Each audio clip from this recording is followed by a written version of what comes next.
আঁঠুৰ তললৈ পৰা ফুলাম ফ্ৰক, গাত আতিল খাই থকা শুদ্ধ বগা টপ পিন্ধি দৌৰি আহিছে গায়ত্ৰী।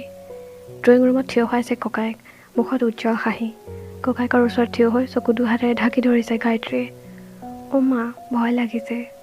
অ' দাদা, মই ফেইল কৰিলোঁ নেকি? ধেইত, ফেইল কৰে। 5টাত লেটাৰ ফাৰ্ষ্ট ডিভিজন, পাগলী কৰবাৰ।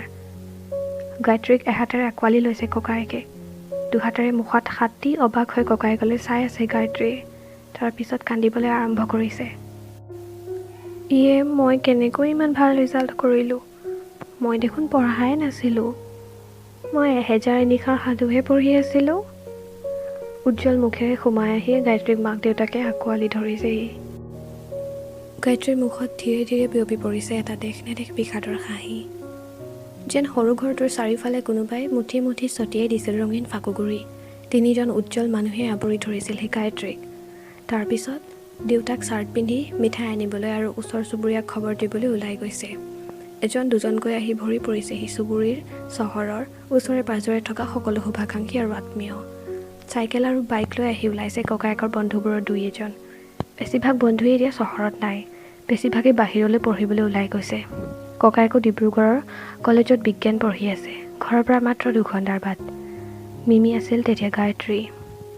ঘৰৰ, চুবুৰীয়াৰ, চহৰৰ, আত্মীয় স্বজন আৰু সকলোৰে আদৰৰ মিমি। ক্লাছ 8 পোৱাৰ পিছত তাইক নিজাকৈ দিয়া সৰু কোঠাটো যেন গোলাপৰ পাহিৰে গঢ়া আছিল, ঠিক তাইৰ গাৰ ৰংটোৰ দৰে। পৰ্দা গুলপীয়া, বিচনা চাদৰ, সজোৱা বস্তু, গাৰুৰ কিলিপ, চব গুলপীয়া। গুলপীয়া বোলে ছোৱালীৰ ৰং, সকলোৱে কৈছিল। একেবাৰে ছোৱালী ছোৱালী হ'ল আমাৰ ছোৱালীজনী, মাকে কৈছিল। ছোৱালী হ'লেই ভাল, তোমাৰ দৰে হিটলাৰ হোৱাতকৈ। দেউতাকে মাকক জোগাই জোগাই হাঁহিছিল। ককায়েকে হাঁহি হাঁহি কৈছিল, উফ, কিমান আৰু গুলপীয়া কিন? হ'ব দে, তোৰ নাম আচলতে গোলাবী ৰাখিব লাগিছিল। নেইল পলিচো গুলপীয়া লগাব, বৰ নালাগে তোৰ? ভাল পাওঁ যে, মই অন্য ৰঙৰ কাপোৰো পিন্ধোতো। গুলপীয়া অলপ বেছি ভাল লাগে যেনিবা। মই ছোৱালী যে, ছোৱালী হোৱাৰ কিমান মজা, কিমান কাপোৰ পিন্ধিবলৈ পায়, লিপষ্টিক, কাজল, ব্লাছাৰ, খাৰু, মণি। হাঁহিৰে পোহৰ হৈ উঠিছিল 4জনীয়া পৰিয়াল বাস কৰা সৰু আছাম টাইপৰ ঘৰটো।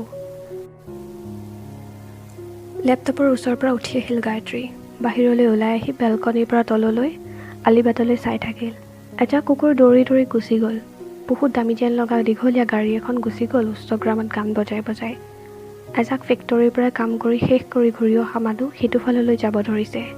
হালধীয়া ষ্ট্ৰীট লাইটৰ পোখেৰে ঘেৰি ধৰা পোহৰৰ তলেৰে পাৰ হৈ গৈ আছে পুৰণি কাপোৰ পিন্ধা এটা ডেকা ল'ৰা, হাতত চিগাৰেট, ভৰিত নিচাৰ খেলিমেলি ছন্দ। দুহাতেৰে জাৰ জাৰ লগা ৰেলিঙত হাত থৈ ডেকাজনলৈ চাই থাকিল গায়ত্ৰীয়ে।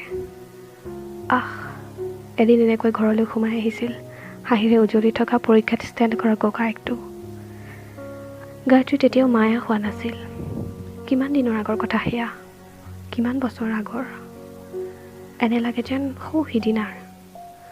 নিজকে আৱেগৰ পৰা আঁতৰাই আনিবৰ চেষ্টা কৰি কৰি গায়ত্ৰী ভিতৰলৈ সোমাই আহিল।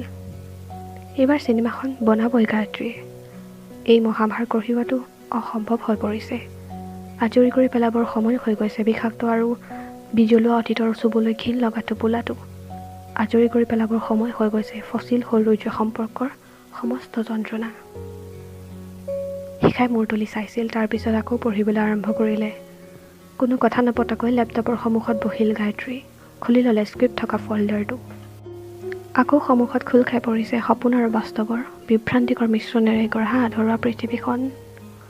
এইবাৰ পেজাব, এইবাৰ অন্য এটা ছিকুৱেন্স 11। লোকেশ্যন মায়াৰ ঘৰৰ ডাইনিং টেবুল, এফালে দেউতাক আৰু মাক, আনফালে ককায়েকৰ পিঠিত হাত থৈ চকীৰ হেণ্ডেলত গায়ত্ৰী। সৰু সৰু গুলপীয়া ফুল বচা বগা ফ্ৰক আৰু পনিটেইলত বন্ধা চুলি। দেই ইন্দো ৰাতিপুৱা।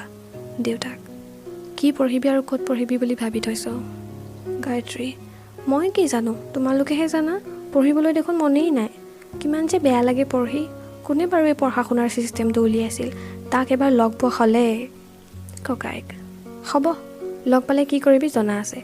ইমান ভালকৈ পাছ কৰিছ তথাপিও ক'ব পঢ়িবৰ মন নাই। গায়ত্ৰী, নাইতো, পঢ়িবতো লাগিবই, নহ'লে মায়ে কাইলৈৰ পৰা ক'বলৈ আৰম্ভ কৰিব। ঘৰৰ কাম নেজানে, পঢ়া শুনা নকৰে, কেনেকৈ যে বিয়া দিম ভগৱানেহে জানে। আটাইবোৰে হাঁহিব। গায়ত্ৰী, মই আৰ্টছেই পঢ়িম ভাই। দাদাক দেখিছোঁ নহয় কি পঢ়িব লাগে। উফ, থাৰ্মোডাইনামিক্স নহ'ব, পলিটিকেল ছায়েন্স, এডুকেশ্যন এইবোৰেই ভাল। এঘণ্টামান পঢ়ি বাকীখিনি সময় গল্প কবিতা লিখিম। ককাইক, কবিতা তই ভাল লিখ। গায়ত্ৰী আচৰিত হয়। তই কেনেকৈ জানিলি দাদা? ককাইক, মোৰ বন্ধুবোৰে কয়, দুটামান কবি আছে নহয়, চিনি পাওঁ দেখোন সিহঁতক, ভাল লিখ বোলে। মোৰতো মূৰতো নোসোমায়। ভালেই হ'ব, আৰ্টছেই ল, সহজ হ'ব।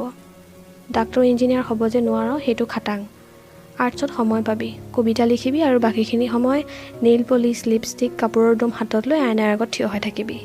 কি পিন্ধিবি ঠিক কৰোঁতেওতো এঘণ্টামান সময় লাগিব। ব্ৰেড কিনিব পঠিয়ালেও সাজি কাচি যায় ৰূপৱতীয়ে। মাক, তোৰ লগতেই পঢ়ক দে, তাইও হোষ্টেলতেই থাকক। ঘৰততো একো নিশিকিলেই, তাতেই যদি শিকে।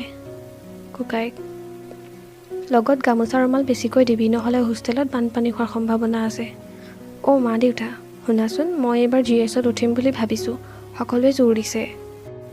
দেউতাক, ৰাজনীতিতনো কেলৈ সোমাব লাগে, ভাল কথা নহয়। ককাইক, একো নহয় দিয়া, পঢ়া শুনা ঠিকে ৰাখিমতো। দেউতাক, যি ভাল দেখ কৰিবি, মোৰ মতে এইবোৰত নোসোমোৱাই ভাল। ফৰ্ম আনিবলৈ ময়ে যাম, খবৰ দিবি। তই ক্লাছ ক্ষতি কৰি আহিব নালাগে, 2 ঘণ্টাৰ বাদহে। বন্ধ কৰা ছোৱালী সোমাই আহে। মিমি, কুজনীয়ে বুঢ়াটো আহিছে। একে জাপে উঠি দৌৰি গুচি যায় Gayatri. Cut. Sequence 11A, location মায়াহঁতৰ ৰান্ধনীঘৰ। ডে ইনডোৰ ৰাতিপুৱা। মায়া প্লেট এখনত চাউল লয়, আলু লয়, কণী এটাও লয় আৰু দৌৰি বাহিৰৰ বাৰাণ্ডালৈ ওলাই যায়। বুঢ়া মগনীয়াজনে আগবঢ়াই দিয়া জুলুঙাত বস্তুখিনি সাৱধানে ঢালি দিয়ে, তাৰপিছত কপালত 2 হাত লগাই সেৱা কৰে। মায়া, আকৌ আহিব? বহুদিন অহা নাছিল দেখোন, আপুনি আহিলে মোৰ ভাল লাগে। আহিম মাজনী, গাটো ভাল নাছিল, কোনো নাই নহয় মোৰ। ইচ, কেনেকৈ ৰান্ধি বাঢ়ি খাইছিল। ইয়াৰ পিছত চাইলেন্সত। কাট। ছিকুৱেন্স 11B, মায়াহঁতৰ ডাইনিং টেবুল। ডে ইনডোৰ পুৱা। মাক, এই বৰ সৰল হৈ আছে, ভয় লাগে। দেউতাক, হোষ্টেলত থাকিলে কেনেকৈ চলিব লাগে শিকিব, পঠিয়াই দিয়া। ওচৰতে, গৈ থাকিম, মন গ'লে সদায় যাব পাৰিবা। কি কি লাগিব লিষ্টখন দিয়া, বজাৰলৈ যাওঁ। বৰালি আনিব, সি কাইলৈ যাবগৈ, ক'ত আৰু সোনকালে খাবলৈ পাব, ইমান ভাল পায় বৰালি। দেউতাক উঠে। ছিকুৱেন্স 11C, লোকেশ্যন গায়ত্ৰী মায়াহঁতৰ ঘৰৰ সন্মুখ। কেমেৰা লং শ্বট। মগনীয়া গৈ থাকে, ফুলাম ফ্ৰক উৰুৱাই দৌৰি যায় গায়ত্ৰী। গাতে লগা চাহ বাগিচালৈ। Playback, song number 1।